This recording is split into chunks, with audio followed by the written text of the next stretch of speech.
من اتبع هديه ومنهجه بإحسان إلى يوم الدين أما بعد. Hadirin jamaah Masjid Miftahul Jannah yang insyaallah dimuliakan Allah Subhanahu wa taala. Amin ya rabbal alamin.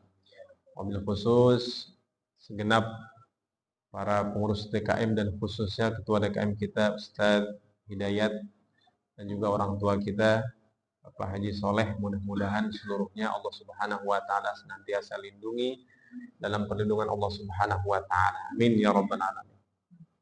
Hadirin yang dimuliakan Allah, malam hari ini insyaallah kita akan masuk kepada satu pembahasan satu peristiwa. Tentu setiap peristiwa memiliki bobot, memiliki poin penting tentang apa dampak dari peristiwa tersebut, khususnya terkait sirah nabawiyah ini. Insyaallah malam hari ini kita akan memasuki pembahasan tentang Perang Badar. Subhanallah. Perang Badar ini, hadirin yang dimuliakan Allah, terjadi di tahun kedua Nabi hijrah ke Madinah. Persis terjadi di Ramadan yang pertama. Jadi Ramadan kapan diwajibkan? Di tahun kedua hijriah. Dan di Ramadan pertama itu pengalaman yang dialami para sahabat Nabi SAW di Ramadan pertama mereka adalah Perang Badar. Subhanallah. Jadi pengalaman pertama Ramadan dan diisi Ramadan tersebut dengan Perang Badar. Jadi Ramadan pertama ini antara Perang Badar itu nggak bisa dipisahkan. Begitu berkesan, begitu besar dampak dan pengaruh. Dan merupakan kemuliaan dari Allah Subhanahu wa taala juga. Terjadinya perang tersebut di bulan yang mulia. Amalan dilipat gandakan. Jika amalan biasa dilipat gandakan, apalagi jihad fisabilillah. Dan kita saat ini masuk ke 10 pertama bulan Dzulhijjah yang disebutin Nabi SAW, al-amalu sholihu fihinna ahabbu ilallah. Amalan di 10 hari pertama Dzulhijjah ini lebih Allah cintai dari hari-hari yang lain. Bahkan sahabat bertanya, kalau dibanding dengan jihad gimana? Meskipun dibanding dengan jihad. Kecuali Nabi sebutin orang yang berjihad dengan harta dan nyawanya dan tidak kembali dengan apapun. Itu memang tertinggi lah dalam agama kita. Dan para sahabat ini pengalaman pertama mereka di bulan Ramadan adalah berjihad. Subhanallah. Dan memang beberapa bulan sebelumnya itu telah diizinkan. Yang kita sebutkan kemarin telah diizinkan ketika turun ayat di surat Al-Hajj ayat 39, udzina lilladzina yuqataluna bi annahum zulimu. Diizinkan untuk mereka untuk berperang karena mereka terzolim. Wa innallaha ala nasrihim laqadir. Dan Allah Subhanahu wa taala untuk menolong mereka, memberikan mereka kemenangan, laqadir. Allah sungguh berkuasa akan hal itu. Jadi hadirin yang dimuliakan Allah, jadi umat muslimin mereka berperang tidak hanya sekedar reaksi ketika ada yang terzolim, namun juga landasannya, dasarnya adalah izin dari Allah Subhanahu wa taala. Itulah yang menjadikan Nabi dan para sahabatnya mereka memulai membentuk kekuatan militer. Dan itu dibentuk setahun setengah setelah Nabi SAW hadir di Madinah. Setelah dibangunnya masjid, kemudian dibentuknya Piagam Madinah. Dan dimulailah patroli militer yang kita sebutkan kemarin dengan ekspedisi yang Nabi SAW utus beberapa sahabat untuk melakukannya. Di antara ekspedisi yang Nabi kirim para sahabat untuk melakukannya, yang pertama adalah ada Badar Sugro gitu. Jadi Badar ada dua, Badar Sugro sama Badar Kubro. Nanti kita masuk ke Badar Kubro. Badar Sugro adalah Nabi mengirim sahabat untuk mencegat kafilah dagang Abu Sufyan dari Mekah yang akan berangkat dari Mekah menuju Syam. Jadi kafilah dagang dari Mekah mau menuju ke Syam. Ini Nabi perintahkan sahabat buat jegat. Di mana jegatnya? Di Badar. Tapi qadarullah, Abu Sufyan cerdas, pemimpin Quraisy, punya strategi juga, berhasil lolos. Ini Badar yang pertama, berhasil. Nah, kemudian Badar Kubro adalah Nabi memerintahkan sahabat untuk mencegat Abu Sufyan yang kedua kalinya ketika dia akan pulang. Tahu dari mana Nabi SAW? Nabi mengutus sahabat, ya, Tolha, Nabi mengutus sahabat pergi kemana? Pergi ke Syam, tempat Abu Sufyan dagang, mata-matain gitu. Perhatiin kapan mereka akan mulai bergerak dari Syam menuju Mekah. Biar Nabi dapat informasi jelas, detail, jam berapa, hari apa mereka sampai melewati Badar. Ini menarik. Mengapa Abu Sufyan tetap memilih jalur tersebut? Hadirin yang dimuliakan Allah Subhanahu wa taala. Kalau kita mundur sedikit, orang-orang Quraisy, orang-orang Mekah, mereka itu mengandalkan pemasukan mereka, kekuatan ekonomi mereka dari yang disebut dengan rihlatash syita'i was-shaif di surat Quraisy. Mereka mengandalkan perdagangan. Karena mereka bukan, Mekah itu wadin ghairi dzi zar'in, lembah yang kagak ada tanaman bisa tumbuh di situ.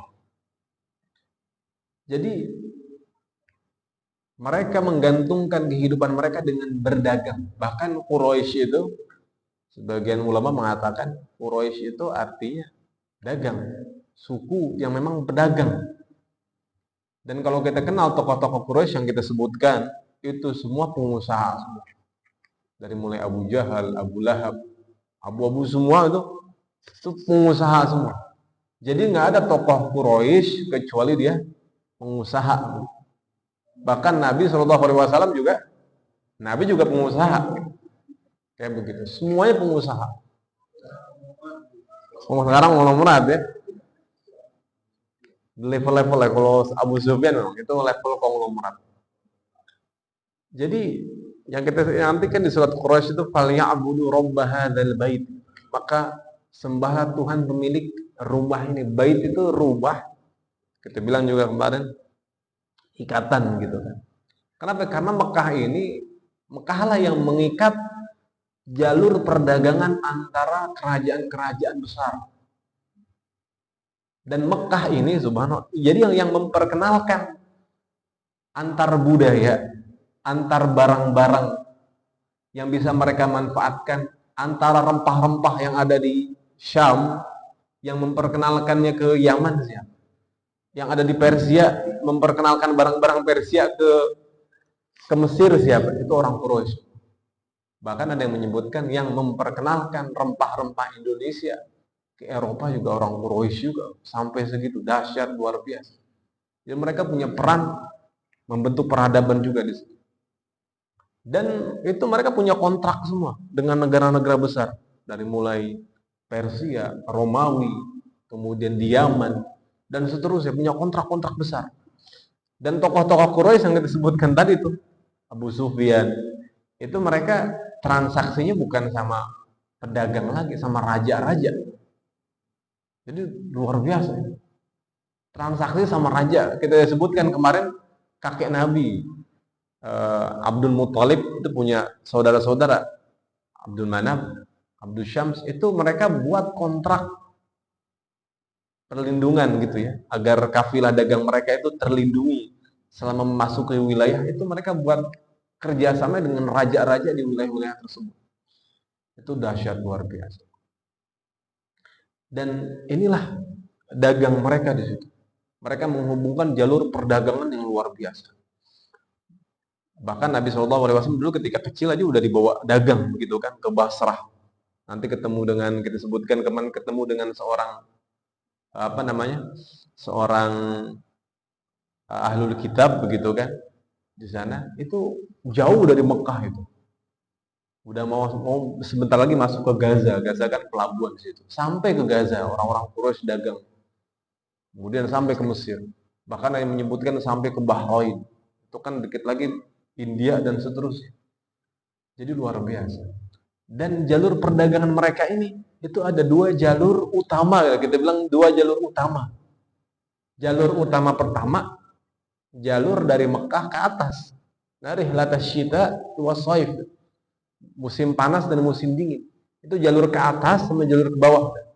Ke atas dari Mekah ngelewatin Madinah sampai ke Syam, jalur utama di situ. Karena ke atas itu pelabuhan semua, Mediterania, terus pelabuhan yang menghubungkan dengan Eropa itu ada di atas semua. Ke bawah Yaman, kan kita lihat Yaman, bagaimana Yaman kemarin memblokade kapal-kapal yang masuk, itu ada di Yaman. Quraisy juga ke situ. Jadi dua jalur utama. Dan jalur utama yang ke atas dikuasain siapa sekarang? Dikuasain Nabi dan para sahabat. Bayangin, jalur utama Quraisy gitu kan. Maka Abu Sufyan ketika pulang, itu onta yang dibawa sama Abu Sufyan dibilang 1000 onta. Ada yang bilang 5.000, hampir 5.000 dinar. Kalau dirupiahin, ada juga mengatakan 200 miliar itu dalam bentuk emas sama barang-barang. Nggak kebayang gitu ya. 200 miliar di atas onta semua. Bukan duit gitu ya, barang-barang gitu, handmade gitu. Itu kan besar banget. Dan di rombongan Abu Sufyan itu bukan punya dia saja, tapi punya tokoh-tokoh besar di Quraisy, punya pengusaha dan konglomerat lainnya. Semua punya kepentingan di rombongannya Abu Sufyan itu. Maka ketika Nabi SAW menguasai kota Madinah, itu berarti menguasai salah satu jalur utama Quraisy buat berdagang, udah nggak aman. Itu juga peringatan keras dari Nabi SAW buat orang Quraisy, bahwa perekonomian kalian tidak akan bisa berkembang sebagaimana sebelumnya. Peringatan keras di situ. Akhirnya apa? Kalau mereka mau aman, dan mereka tahu siapa orang-orang Madinah begitu, orang Aus Khazraj siapa, orang-orang yang udah kerjaannya perang mulu di situ. Negara konflik di situ sebelum Nabi hadir di Madinah. Mau nggak mau apa? Mereka harus ambil jalur alternatif, biaya yang lebih besar, lebih jauh, lebih lambat, keuntungannya juga lebih sedikit karena lebih lambat begitu kan, dan biaya melewati jalur tersebut lebih besar. Kerugian buat orang-orang Quraisy di situ. Itu dari segi ekonomi yang seperti itu, subhanallah. Ini betapa cerdas Nabi kita Shallallahu Alaihi Wasallam. Ditambah lagi wa ma yantiqu anil hawa in huwa illa wahyun yuha. Itulah wahyu Allah Subhanahu wa taala. Maka Nabi Shallallahu Alaihi Wasallam memerintahkan sahabat untuk bersiap. Ketika Nabi mendapatkan info bahwa Abu Sufyan dan rombongannya dari Syam akan melewati jalur utama mereka buat ke Madinah, buat ke Mekah, yang berarti mereka akan melewati Badar, Nabi perintahkan sahabat buat bersiap. Dan Nabi hanya membawa mereka yang siap aja. Jadi 315 atau 313 orang itu belum semua, itu yang siap aja. Yang siap itu yang punya onta, yang punya kuda, gitu. Dan mereka yang betul-betul siap, kondisi siap, punya persenjataan. Banyak yang nggak siap, nggak ditungguin sama Nabi SAW, nggak ditungguin yang nggak siap. Akhirnya berangkat dengan jumlah 300 belasan orang, berangkat menuju Badar. Subhanallah. Ini keluar dari kota Madinah. Nabi SAW, maka hari tersebut, hadirin yang dimuliakan Allah Subhanahu wa taala, ini juga perlu kita pahami. Setelah perang Badar nanti itu kondisi betul-betul berubah. Karena perang Badar disebut dengan Yaum Al-Furqan. Disebut dengan Yaumul Furqan, hari pembeda. Hari pembeda. Setelah perang Badar tersebut, itu betul-betul terlihat kontras perbedaan. Siapa yang berafiliasi kepada kemusyrikan, kepada kekufuran, siapa yang di dalam hatinya menyimpan gitu ya, nilai-nilai kekufuran, kemusyrikan, itu akan tampak jelas, baik dari individu ataupun kelompok-kelompok. Makanya setelah perang Badar ini, itu semakin jelas orang-orang tokoh munafik itu. Bahkan muncullah tokoh munafik. Kenapa? Karena mereka yang di Madinah, yang musyrik di Madinah, Ketika piagam Madinah mereka aman sih. Tapi ketika setelah perang Badar mereka udah nggak aman lagi. Nggak mungkin setelah perang Badar mereka masih berafiliasi ke orang-orang musyrik Mekah. Karena orang Mekah udah kalah di situ. Akhirnya pilihannya gimana? Mereka harus memutuskan hubungan mereka dengan Mekah, tapi mereka nggak mau bergabung dengan Nabi SAW. Pilihan satu-satunya munafik, pora-pora masuk Islam. Nggak ada pilihan lain orang-orang seperti itu. Kemudian hadirin yang dimuliakan Allah Subhanahu wa taala, surat Al-Anfal ayat 41, Allah mengatakan, "Wa ma anzalna 'ala 'abdina yaumal furqan yaumal taqal jam'an." Dan yang kami turunkan kepada hamba kami hari pembeda, hari ketika dua kelompok besar bertemu. Kelompok yaumal taqal jam'an.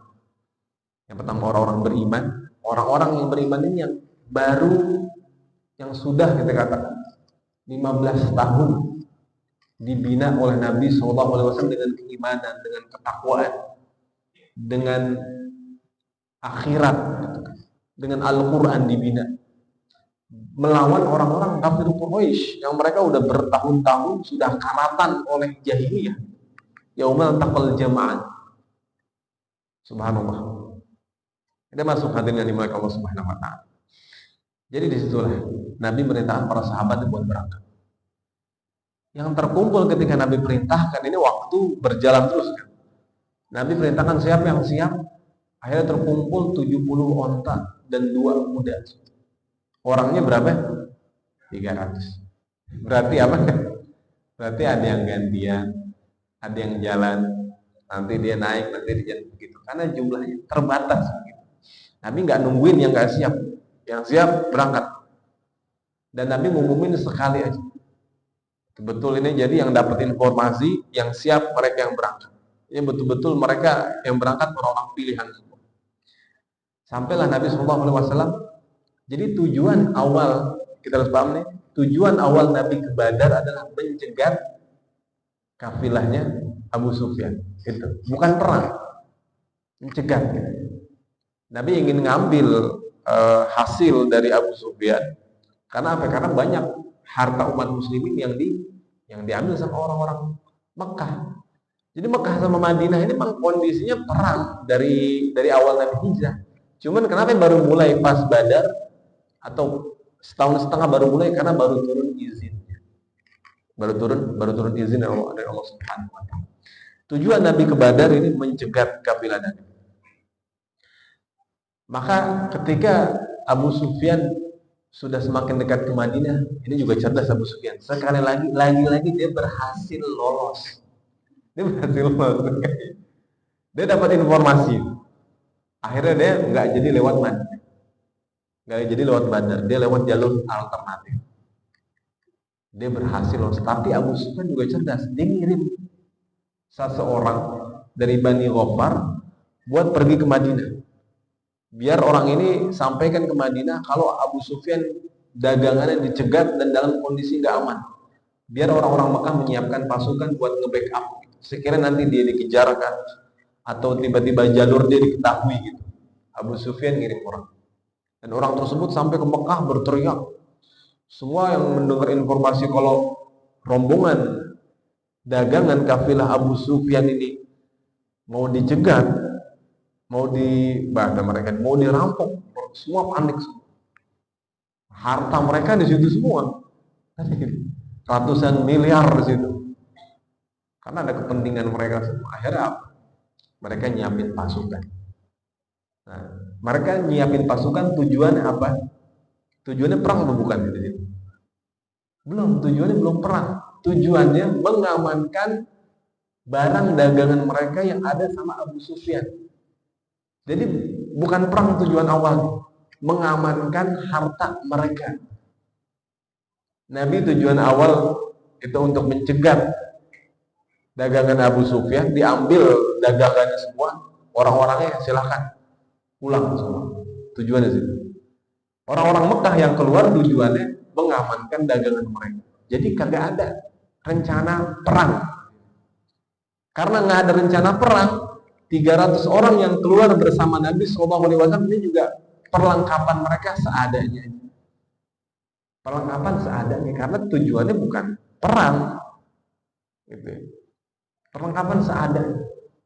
Karena Nabi ngumumin tiba-tiba mereka harus berangkat, bawa senjata, tujuannya tadi mencegah seadanya. Dan Nabi berangkat sampai ke Badar. Sampai di Badar, Nabi dapat informasi Abu Sufyan lewat jalur yang lain, lolos. Di waktu yang sama, Nabi mendapatkan informasi bahwa rombongan dari Quraisy menyiapkan pasukan menuju Badar. Di sini paham jamaah ya. Di sini Nabi dihadapkan oleh pilihan. Ada pilihan kan di sini kan? Apakah Nabi harus perang ketika itu? Atau ada pilihan kira-kira?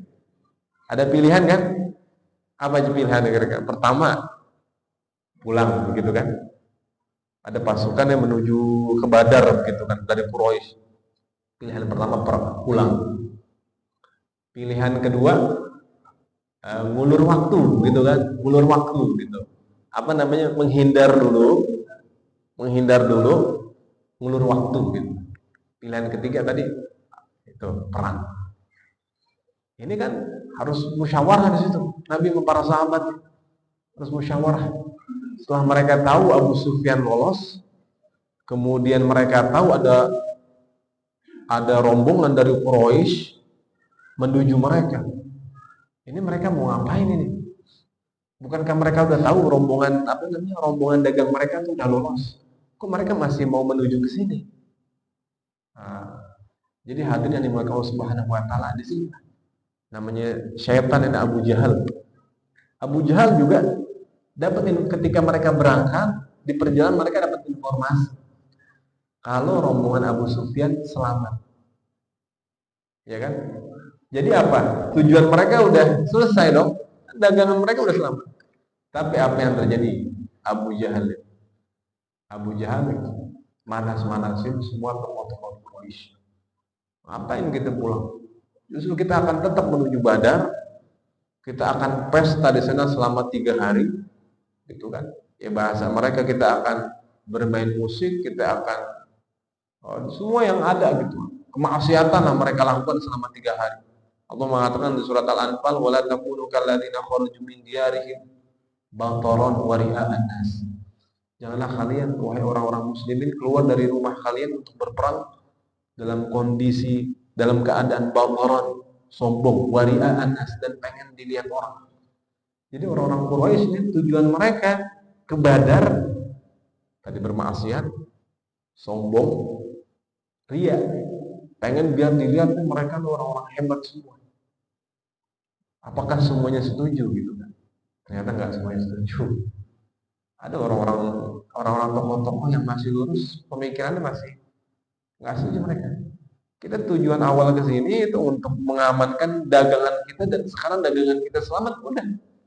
Ngapain kita ke sana 3 hari menyombongkan diri kita, nggak perang juga, ngapain kalau gitu? Kayak begitu kan? Akhirnya apa? Akhirnya terjadi konflik. Apa yang dilakukan sama Abu Jahal? Dia melecehkan gitu, meremehkan dan melecehkan tokoh-tokoh. Dibilang tokoh-tokoh, wah kamu pengecut begitu. Dibilang pengecut, dibilang dengan ledek-ledekan, ejekan-ejekan dari Abu Jahal. Akhirnya banyak tokoh-tokoh yang kepancing emosinya. Nggak mau dibilang pengecut kan? Nggak mau dibilang pengecut. Ya udah, ayo kita ke Badar. Kalau memang besok ada Muhammad dan para sahabat, kita perang. Nanti kamu lihat keberanian saya. Banyak yang kepancing sama omongan Abu Jahal. Kecuali satu kabilah namanya Bani Zuhrah. Bani Zuhrah ini keluarga ibunya Nabi SAW. Keluarganya Ibunda Aminah. Ini Bani Zuhrah ada 50 orang. Itu nggak kepancing. Dia tetap pulang. Nggak peduli mau dibilang apa pokoknya kita nggak peduli karena tujuan kita mengamankan dagangan. Sekarang udah aman, udah kita nggak mau hal-hal yang nggak ada manfaatnya gitu, kita pulang. Makanya Nabi SAW senang, kemudian juga diantaranya Utsman bin Affan senang karena keluarganya nggak ada yang ikut ke Badar. Ini tokoh-tokoh. Ini yang keluar ke Badar itu tokoh-tokoh penting Quraisy. Semua tokoh-tokoh penting keluar semua. Berangkatlah mereka menuju Badar. Nabi dan para sahabatnya kan, wah ini berarti mereka mau berperang.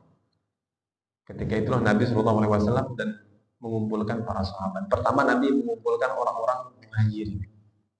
3 orang yang paling utama yang Nabi kumpulkan. Pertama Abu Bakar, Umar, dan Tolhah. Nabi kumpulin 3 orang.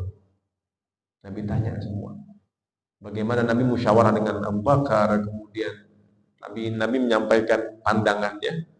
Kemudian Nabi tanya bagaimana pandangan Abu Bakar. Abu Bakar menyampaikan berkhutbah. Kemudian setelah itu Nabi tanya pandangan Umar. Umar juga menyampaikan khutbah. Umar dan Abu Bakar, kalau memang engkau putuskan untuk berperang, kami siap berperang ya Rasulullah. Tolha juga sama, semua siap. Tapi jawaban mereka bertiga, 3 orang muhajirin ini belum bikin Nabi tenang. Nabi mengatakan, tolong berikan saya masukan, kata Nabi. Dan Nabi sambil ngelirik ke salah seorang tokoh Ansor, namanya Sa'ad. Tokoh Ansor itu namanya Sa'ad bin Mu'adz. Namanya Sa'ad bin Mu'adz. Sa'ad bin Mu'adz ini tokoh Ansor. Kenapa Nabi ngelirik Sa'ad bin Mu'adz? Dari 300 orang, 300 belasan orang, itu orang muhajirin cuma 70 orang. 200 lebihnya orang mana? Orang Ansor. Orang Ansor punya perjanjian dengan Nabi, dengan perjanjian Aqabah. Satu. Kedua, piagam Madinah itu, hadirin yang dimuliakan Allah, itu berlaku di Madinah.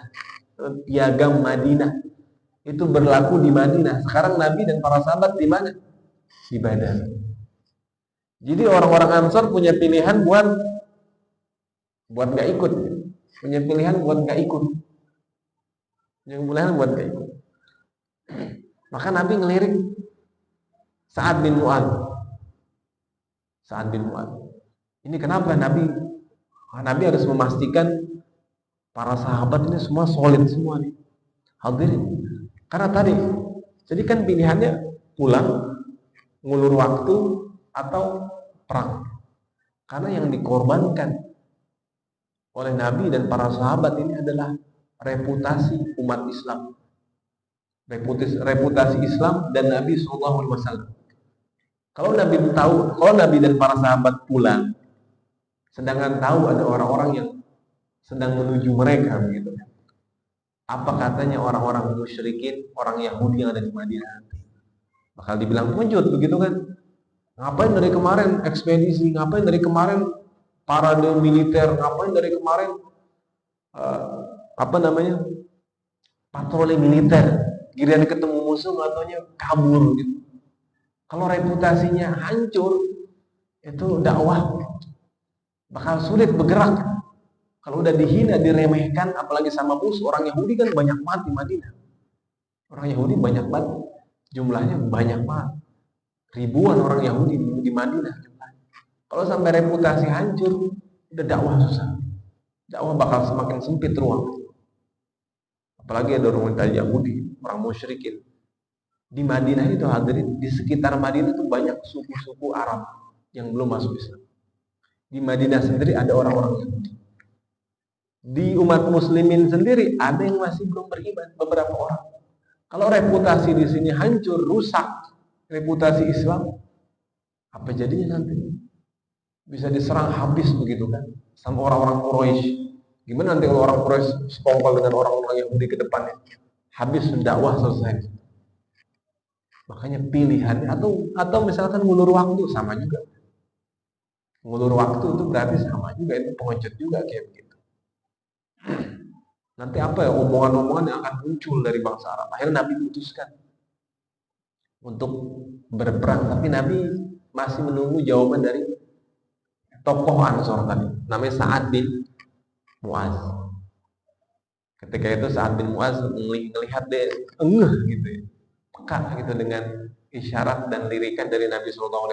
Sa'ad bin Mu'adz mengatakan gitu, ya Rasulullah, seakan-akan engkau menginginkan jawaban dari kami, ya Rasulullah. Kata Sa'ad gitu ya, bala, tentu. Kemudian apa yang dikatakan Sa'ad bin Mu'adz? Sa'ad mengatakan, faqad amanna bika wa saddaqnaka. Ya Rasulullah, kami sudah beriman kepadamu dan kami telah membenarkan semua yang kau sampaikan. Wa syahidna anna ma ji'ta bihi huwal haq. Dan kami sudah menyaksikan, merasakan dalam hati kami semua yang kamu sampaikan kebenaran semua. Tentang keimanan, keislaman, ketakwaan, tentang akhirat, tentang ketenangan, kebahagiaan dunia akhirat. Mereka udah menyaksikan, udah merasakan. Wa a'tainaka 'ala dzalika 'uhudana wa mawathiqana. Dan karena itu, karena mereka merasakan itu, kami berikan kepada engkau semua perjanjian, janji-janji kami dan semua perjanjian kami. Kami serahkan kepadamu ya Rasulullah. Ala sam'i wa ta'ah. Dengan senantiasa kami akan mendengar dan mentaati. Famdi ya Rasulullah lima aradta fanahnu ma'ak. Maka bergeraklah ya Rasulullah. Sesungguhnya kami bersamamu. Fawalladhi ba'athaka bil haqq.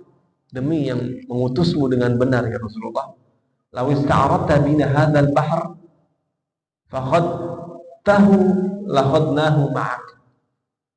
Demi Allah ya Rasulullah, kalau kamu perintahkan kami untuk menyeberangi lautan, maksudnya menyeberangi lautan, nyebrang lautan dan menghadapi musuh yang jumlahnya nggak ketahuan lagi, kami siap ya Rasulullah. Jangankan yang ada di depan kita ini, musuh yang nggak kelihatan di seberang lautan, kami siap ya Rasulullah.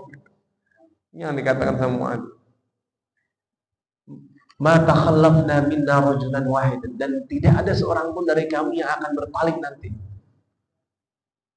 Wa man nakrahu an nalqa bina aduwana ghadan, dan kami sama sekali enggak keberatan dan enggak sukar untuk bertemu dengan musuh besok. Nah, mereka udah, Nabi itu enggak perlu ngelatih orang Ansor caranya berperang lagi gitu ya. Karena mereka emang udah kerjaannya hari-harinya mereka perang, enggak perlu dilatih lagi. Subhanallah. Inna la sabrun fil harb. Sesungguhnya kami orang-orang yang paling sabar dalam perang. Perang itu kan berat, capek, letih, lapar, pusing. Kami orang yang paling sabar dalam menghadapi itu semua. Sidqun fil liqa, dan kami jujur ketika bertemu dengan musuh. Subhanallah. La'ana terakhir, la'allallah yurika minna ma taqarrab bihi 'ainuka. Mudah-mudahan kata Sa'ad bin Mu'adz, mudah-mudahan Allah perlihatkan untukmu dari kami apa yang akan membuatmu bahagia besok. Subhanallah. Mudah-mudahan Allah perlihatkan untukmu dari kami yang akan membuatmu bahagia besok. Jadi mereka tuh yakin banget gitu. Mereka tuh orang Ansor yakin banget gitu kan. Ya Rasul, lihat kami besok, kamu bakal bahagia besok. Subhanallah. Padahal Nabi sebelumnya kan nggak tahu jawaban Ansor gimana, mereka bisa aja pulang. Perjanjian Madinah ini di Badar kok. Tapi itu jawaban dari sahabat Sa'ad bin Mu'adz. Dan semuanya mendengar jawaban dari Sa'ad bin Mu'adz, sahabat Ansor semua ngikut semua. Kemudian fasir bina ala barakatillah. Maka berangkatlah ya Rasulullah atas keberkahan Allah Subhanahu wa taala. Dan ini jawaban dari Sa'ad bin Mu'adz. La'allallah yurika minna ma taqarrab bihi 'ainuka. Mudah-mudahan Allah perlihatkan untukmu dari kami yang akan membuatmu bahagia. Masya Allah. Berarti udah terlihat nih solidaritas, kesolidan dari 300 orang ini udah tampak semua. Oke, berarti pasukan siap. Apa yang Rasulullah lakukan selanjutnya adalah mengetahui kondisi medan nanti. Nabi berangkat menuju Badar, kemudian di Badar itu ada kebun dan ada sumur. Sebelumnya Nabi berhenti dekat sumur. Nabi dan para sahabat berhenti dekat sumur, bikin kemah di situ. Sebelum bikin kemah ada seorang sahabat yang bertanya kepada Nabi Muhammad SAW. Sahabat ini mengatakan, ya Rasulullah, ini adab dari para sahabat. Ya Rasulullah, kita berhenti di sini, itu wahyu dari Allah atau ini pendapatnya Rasulullah? Ini adab dari para sahabat. Karena kalau wahyu udah mereka sami'na wa ata'na. Nabi mengatakan ini murni pendapat saya, ini bukan wahyu. Baru sahabat, ya Rasulullah boleh nggak saya minta izin, saya ngasih pendapat. Jadi para sahabat ini mereka begitu ta'zim kepada Rasulullah SAW.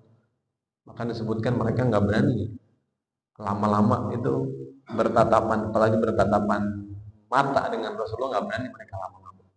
Tapi masalah memberikan pendapat mereka nggak segan, karena Nabi latih mereka buat selalu menyampaikan. Makanya di ayat-ayat tentang yas'alunaka 'anil anfal, mereka bertanya kepada mereka bertanya. Para sahabat dilatih mereka untuk menyampaikan. Nabi menerima pendapat-pendapat yang argumentatif, Nabi terima. Ini sahabat ini meskipun dia baru masuk Islam belum lama begitu kan, kemudian dia salah seorang Ansor sama Muhajirin, itu derajatnya di dekat Nabi beda gitu kan. Tapi Nabi terima pendapatnya. Ya udah, bagaimana pendapatnya? Ya Rasulullah, ini di depan kita sumur. Kalau besok kita berhadapan dengan musuh di sini, mereka juga bisa jadi mereka juga akan minum dari sumur ini juga. Kenapa kita nggak lebih ke depan lagi? Kita jadikan sumur ini di belakang kita. Jadi mereka nggak akan bisa mencapai sumur. Nabi terima pendapat. Tapi pindahin semua. Jadi sumur itu berada di belakang pasukan. Kemudian dikuasai medan tersebut, diamankan gitu ya.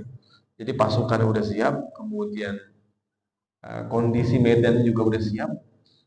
Ditambah sekarang selanjutnya apa? Nabi pengen tahu berapa sih jumlah persisnya orang-orang dari Quraisy yang menuju ke Badar. Jumlahnya berapa?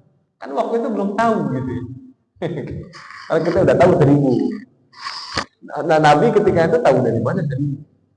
Nabi utus beberapa sahabat seperti Ali bin Abi Thalib, Zubair bin Awam. Nabi utus yang masih muda-muda, Nabi utus yang bergeraknya cepat, larinya cepat, Nabi utus buat cari informasi, ngitung berapa jumlah pasukan yang keluar dari Makkah.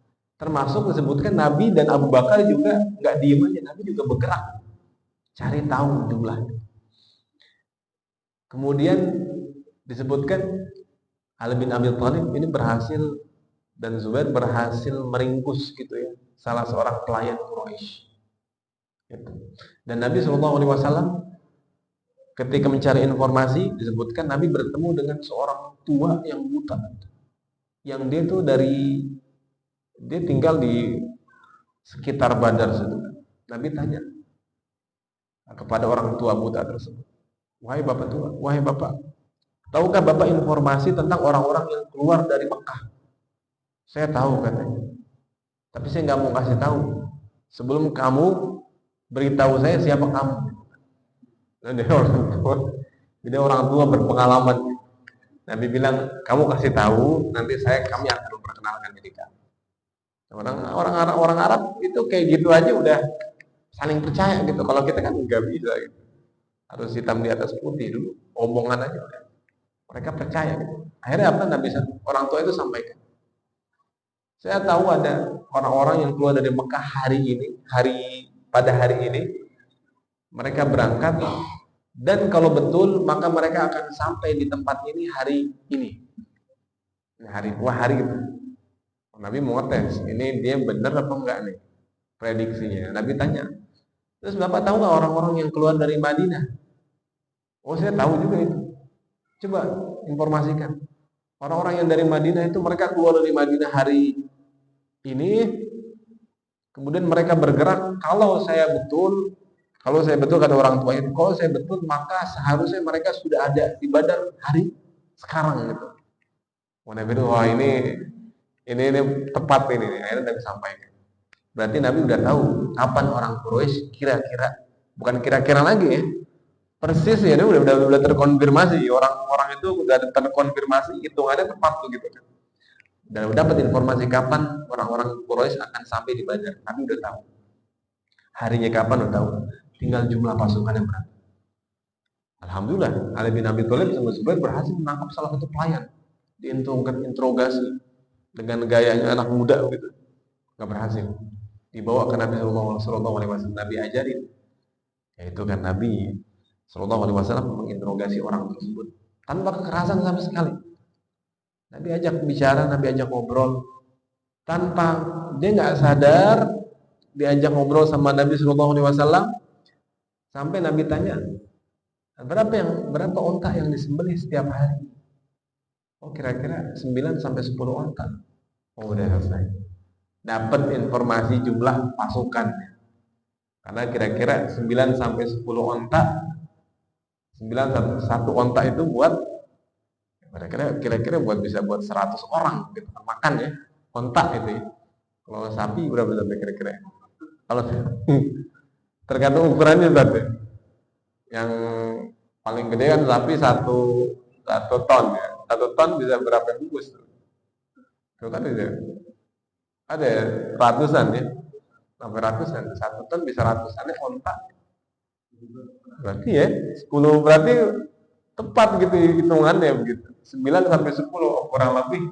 Berarti pasukan 900 sampai 1000 sekian. Dari situ ketahuan jumlah pasukan yang akan menuju Badar. Tempat sudah diamankan. Waktu mereka sampai ke Badar, Nabi udah tahu jumlah pasukannya berapa Nabi tahu. Gak sampai di situ, bahkan terus Nabi ajak ngobrol sampai orang ini nyebutin tokoh-tokoh yang keluar dari Mekah, siapa disebutin juga. Bulan Nabi sebutin. Wah ini benar-benar nih, Quraisy sudah mengeluarkan jantungnya buat kita. Jadi jantungnya itu kan jatuh, tokoh-tokohnya itu jantungnya dikeluarin semua. Dan nyerahin jantungnya. Karena nanti setelah perang Badar ini sebetulnya orang-orang Quraisy mereka udah kehilangan satu generasi pemimpin, satu generasi hilang gitu situ. Bayangin bapak-bapak, satu generasi pemimpin hilang. Terutama yang lagi memimpin di situ. Kalau misalkan misalkan di film Umar itu kan sebelum perang Badar ketika rapat orang tuanya banyak banget tuh sebelum perang Badar gitu. Setelah perang Badar udah ketika rapat tinggal beberapa orang aja. Yang tua tuh udah nggak ada semua. Tinggal yang beberapa muda. Ada yang tua itu juga yang memang mereka mereka nggak ikut. Tinggal yang muda-mudanya yang satu generasi habis semua di perang Badar.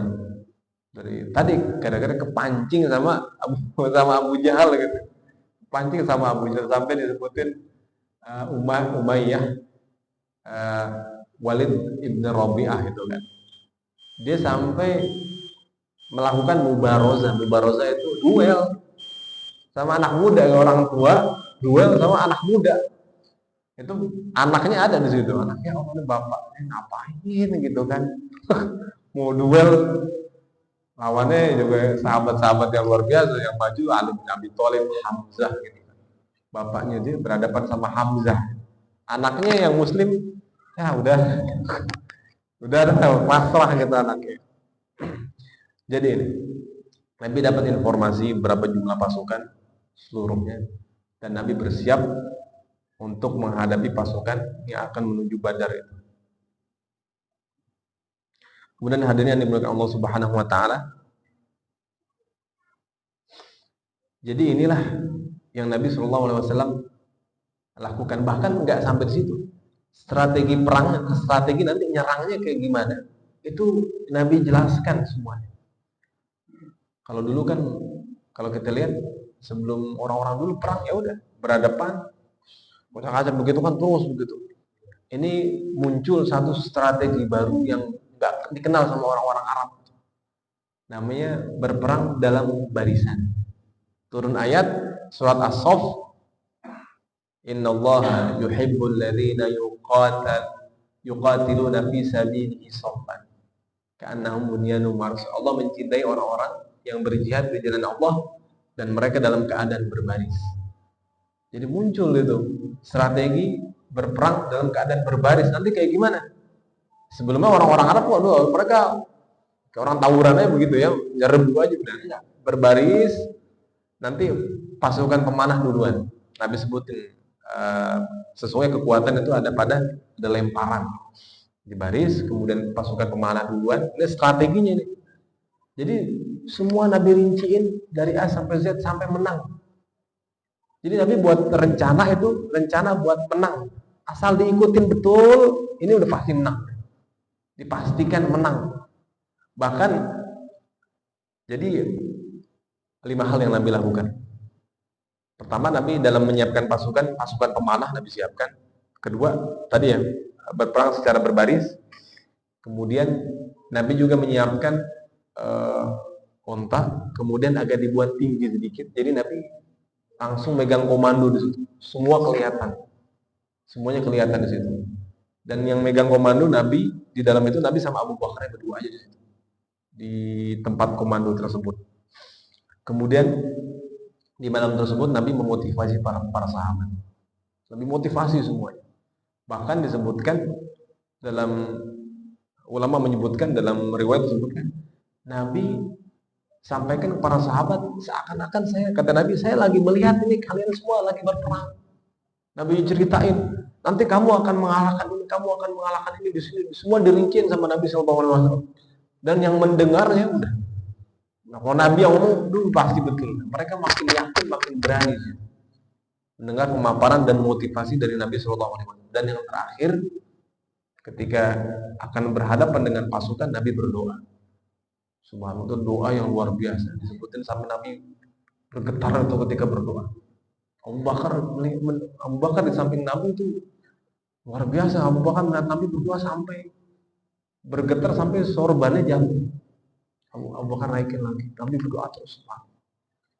Begitu dahsyat, dan di antara kalimatnya yang Nabi sampaikan, ya Allah, jika engkau tidak menangkan kelompok kecil ini, engkau tidak akan disembah di muka bumi. Di antara doa seperti itu. Sampai Abu Bakar mengatakan, ya Rasulullah, cukup engkau memohon kepada Tuhanmu. Nabi terus berdoa. Sampai ketika Nabi berhenti berdoa, Nabi mengatakan, wahai Abu Bakar, tahukah kamu siapa yang datang sekarang? Nabi mengatakan, datang malaikat Jibril lengkap dengan baju perangnya. Subhanallah. Ya kan Allah turunkan kan 3.000 malaikat, 5.000 malaikat. Wala in tasbiru wa tattaqu wa ya'tukum min fawrihim hadza yumdidkum rabbukum bi khamsati alafin minal malaikati, 5.000 malaikat. Kalau dulu Nabi Sulaiman punya pasukan jin, Nabi Muhammad bukan pasukan jin lagi, malaikat. Subhanallah. Jadi itu Nabi Allah kuatkan luar biasa begitu. Sampai nanti Nabi berperang dan para sahabat berperang dengan orang-orang musyrikin. Dan apa dampak dari orang musyrikin setelah Badar ini? Itu dampak yang luar biasa. Akan berbeda seluruhnya. Karena ini disebut Yaumal Furqan, hari pembeda. Yang terjadi setelah itu akan total 180 derajat berbeda. Baik hadirin yang dimuliakan Allah Subhanahu wa taala, mungkin ini yang dapat kita bahas bersama dari Sirah Nabawiyah, mudah-mudahan bermanfaat kita semua. Kita tutup dengan baca Al-Fatihah.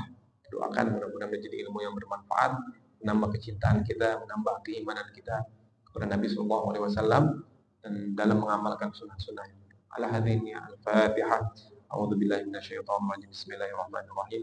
Alhamdulillahirabbil alamin arrahmanir rahim maliki yaumiddin.